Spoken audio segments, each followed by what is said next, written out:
Are you watching the videos that I upload to Facebook every Saturday evening? If not, here's an example of one that you just missed from yesterday.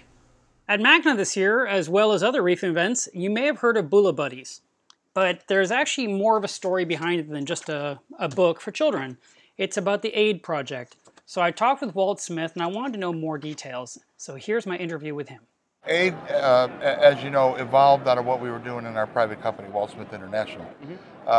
We developed the art of fragging coral and coral farming back in 1998, and we continue to do that every year, where we grew anywhere between 60 and 90,000 pieces a year. That eventually became more than the industry could absorb, and the industry wasn't really taking hold of the idea of cultured corals at that time. So we realized we needed to do something more about, how much coral we're growing, how much material is out there, or just stop. And then we decided if we turned it into a community development project, we could use the resource for that community, and every community owns their own piece of the reef along the coast. And teach them how to grow their own coral. We could supply the infrastructure, which was the racks and the cement and everything it took to do this, and teach them how to grow coral. And what's happened as a result is their fishing areas have now increased, the fish abundance has increased, and also the habitat itself. And that all comes over a few years period. Then we decided, well, we wanted this program to grow. And it was up until this point, it was all self-funded by the private company. But we could no longer afford to turn on the villages that I had envisioned. My vision was 45 villages, 15 villages per phase. And it costs somewhere about $160,000 a year to support just one of those villages. Oh, wow. Yeah, so it's quite an undertaking. So the only way we can do that is to bring in some outside funding. So in 2014, we registered a 501c here in the United States called ADE, which stands for Aquaculture Development for the Environment. And then we also registered in Fiji, but it took 2 years to do that. So that's just been registered recently last year. All right. We now have the funding that just started with the last MACNA available. And so the first step we're taking is that we're bringing a scientist down from Australia who's going to start laying out the plots, working with what we've done already in the past so he can backdate some of our progress and success. Sure. And then carry on forward with new settlement and tiles and really make a scientific project out of that. The reason that's important is because without that, it's very hard to go to the big donors, like the Ford Foundations and the Googles and all the people who like to support but need scientific data and a professional approach. We're a private company. We're not used to being an NGO. So we had a lot to learn about the whole process of attracting funding, and we feel that we now finally have that in track. And this project, is it designed specifically to only help the people of Fiji or that general area of the world? This project is designed to be worldwide, but a good place to start in Fiji because they have so many reefs that are in good condition, but they also have a lot of reefs that are in need of help. Well, it's locally managed marine areas. And what that means is the community themselves go out and because they own that resource, they're able to monitor who's using the resource, who comes in, who fishes there, and so forth. So it's a very good area to do something like this. And we also have taboo areas, which means no take.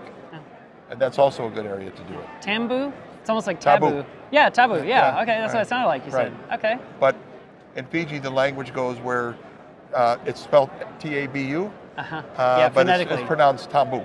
Oh, okay. All right. So, nice. And that led to Bula Buddies being part of a Kickstarter maybe for this?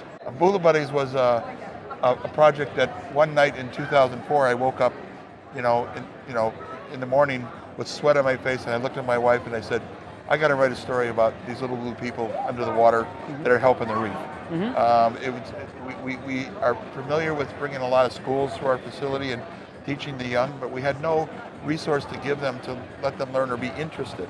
And I thought the best way to interest young people is address them on their level in a medium that they understand and appreciate, which is a children's book that's well illustrated and has interesting characters. So the book itself talks about several The book itself talks about a lot of issues that are going on in the sea. This is a series of books. Okay. This is book 1 out of a series of 3. Okay. And in book 1 we address it's called the mysterious shadow. And what the mysterious shadow really means, or is talking about, is they see the shadow on the surface of the water. They don't really know what it is. They hear explosions. It's about dynamite fishing, which is a big problem in the South Pacific. Yeah. And if people in Fiji are going to read this, or anywhere in the South Pacific, they will understand what that means. Good. It's also about coral bleaching. So we address several issues, but in a very subtle way. Right. It's a humorous story about these village people, you know, that recognize something is going on with their reef and decide they need to take a journey to find a better place to live. So that's what it's about. And as each book goes forward, they'll move further along in their journey, and they learn more. They see more creatures they've never seen before. So it's an educational experience. Have you written all 3? Yes, I've written 6. Because I was going to give you my suggestion, but you already written it. So now I can say it because you're already done. Yeah. The next one should be The Ghostly Cloud, because of cyanide. Yeah. Well, that's interesting. And it's not too late to bring that in. Since it goes with the shadow, I Yeah. thought, oh, cloud, ghost, yeah. Well, book 2 is in production now. Great. And I've written book 3, and the series ends at book 3 while this gang gets themselves together in their present village and then takes off. Book 4, 5, and 6 and every subsequent book will be an isolated part of the journey where they visit each country in the South Pacific. Oh, nice. So book 4 will be called The Royal Surprise. The Royal Surprise is from Fiji. The first country they wind up in is Tonga.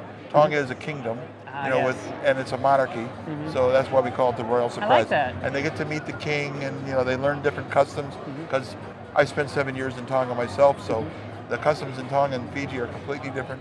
So as we identify each custom and area as totally different places to live and with different customs, the people in the South Pacific will recognize, hey, they're talking about me. But it teaches the people around the world that the South Pacific isn't just one big melting pot. Right. It actually has different cultures. Yeah, of course. Yeah. So, and the way we tie that into AID is I realized that as we start selling this book, it would be a really cool thing to do to give a part of the sale for this book to the ADEproject as a donation. And you see that on the last page of the book, where it talks about a portion of the sale goes to the AID Well, project. I'm a huge comic book fan. So, and I know it's not a comic book, but I mean, it kind of is. What do you think of the characters? I love it. I think it's beautiful, and I want every issue. Right. So I'm going to supply, I'm going to be donating to AID with every single copy I get, obviously. I need the whole series. Right. Because I'm one of those guys, I don't just get the first one and stop. I have to go to the end. So as long as you keep writing, I'm going to keep sending you money. We'll keep writing. Thank you, Walt. I really appreciate the time you took. Thank you. Okay. All right, let's answer some questions from today's YouTube live stream. Earlier today, we had a stream and we talked about working with acrylic, and I did a demonstration. I also had a lot of people ask questions. I answered some during the stream, and these are the questions that I missed. What thickness acrylic can I use for an 18-inch tall sump? It really depends on the volume of the sump. If it's going to be a smaller sump that's 18 inches tall, you can use 1/4 inch. If this is going to be a bigger sump, which my rule generally is if it's going to hold more than 60 gallons of water, then I would go to 3/8. The next couple of questions dealt with fixing scratches inside an aquarium, as well as does acrylic easily scratch? Absolutely. It totally does, and you have to be super crazy meticulous to avoid scratches. If it does scratch, you can polish out the scratches. The easiest way to polish out scratches is remove everything from the tank, dry it completely, and have it professionally polished. There are people that will try to hand sand it themselves using cleaning magnets and different grades of sandpaper. This can be done, but you're going to have to filter out all of the sediment that's coming from sanding acrylic because it's going to get into the system. It's kind of a real beating. People hate it. It's very frustrating. Most people hold off for a very long time until they can't stand it anymore, and then they decide to really polish it out and make it brand new again, which is awesome because you can make yourself have a brand new tank all over again, even though you've had it for several years. How do you get a perfect seam line when applying weld-on number 4? Well, part of it's preparation and keeping everything really, really straight. And then, of course, the final finishing of the product is what makes it look so amazingly straight, because you're going to route off some of the excess material that was hanging off the project. Why do you keep a refugium if you have to dose lanthanum chloride and biopellets for phosphate and nitrate control? The refugium is an area to grow plants that helps reduce the nuisance algae that grows inside the display tank. In addition, it's a safe harbor for the copepods to grow and breed and to filter back into the system to allow your fish to eat live foods. So there is a benefit or an upside to having a refugium zone. What about a black wall or colored wall for the refugium area to keep light out of the center compartment or the area of your sump that has a refugium? Believe it or not, that doesn't really help. If you have a baffle and you set it up like this and it's black, then yes, you don't have light going through it. But the light is hanging above and light is shining right over the top of the baffle. So you see, you would have to have something that's up high to stop the light. And that isn't the case. So having baffles is fine, but really you need to put a shield up high. And so I actually recommend using black foam and securing that in some way. And sheets of black foam are about the size of a placemat at places like Hobby Lobby and Michael's, and it's about $1. And if you can find a way to fix that, you can actually trap the light in the compartment area that you need and keep the light off all the rest of your equipment.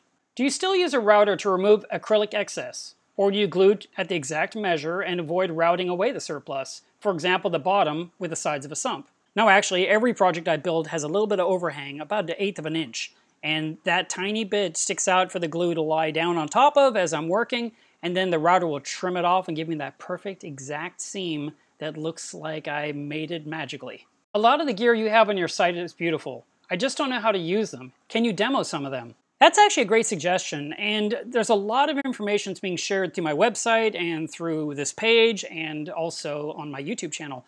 So I'm constantly demonstrating how to use various products that I actually use on my own tank.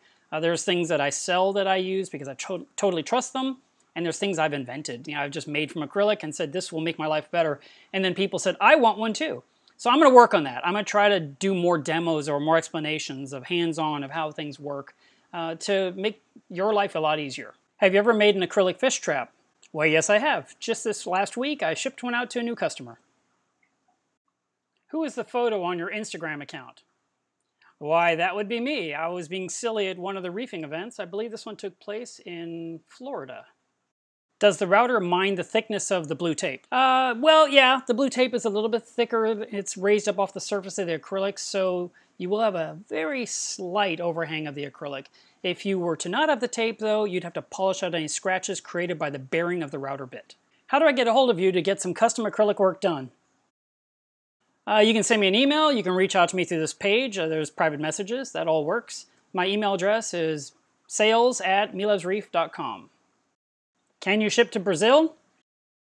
Yes, I can. It just depends on what you're trying to order, and of course we have to figure out what the shipping is going to cost. Thanks for watching. See you guys next week. All right, now let's see if we got any audio.